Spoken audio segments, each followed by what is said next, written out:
Bonsoir Marine Le Pen, bonsoir, bonsoir Emmanuel Macron. Bonsoir. Bienvenue pour ce débat de l'entre-deux tours. Marine Le Pen et Emmanuel Macron, les deux mêmes finalistes des présidentielles de 2017, vont une nouvelle fois se soumettre au traditionnel face-à-face de l'entre-deux tours de l'élection présidentielle de 2022. Ils défendront leurs programmes respectifs tout en essayant de convaincre les électeurs. Le port du voile au cœur du débat politique de ce soir, Marine Le Pen veut l'interdire dans l'espace public, mais la candidate du Rassemblement national fléchit face à la polémique et déclare désormais ne plus en faire une priorité. Emmanuel Macron, de La République En Marche, de son côté, juge ce projet contraire au principe de laïcité, le qualifiant d'inacceptable, se posant ainsi en champion de la défense de toutes les libertés religieuses.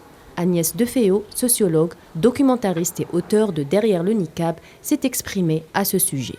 Les différentes lois ou propositions de loi contre le voile intégral, le burkini, le voile dans les compétitions sportives, systématiquement, ça ne crée pas l'envie chez ces femmes de l'enlever. Au contraire, ça va durcir leur volonté et ça va les pousser à se séparer en fait, de la société.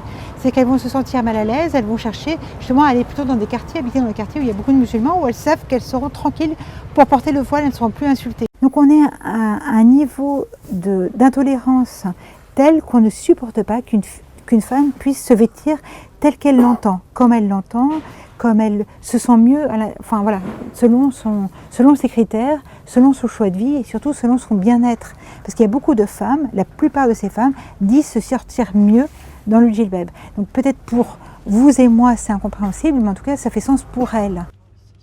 Depuis plus de 30 ans, l'obsession autour du port du voile sature les débats. Alors, le voile de la discorde fera-t-il pencher la balance? Réponse dimanche 24 avril 2022.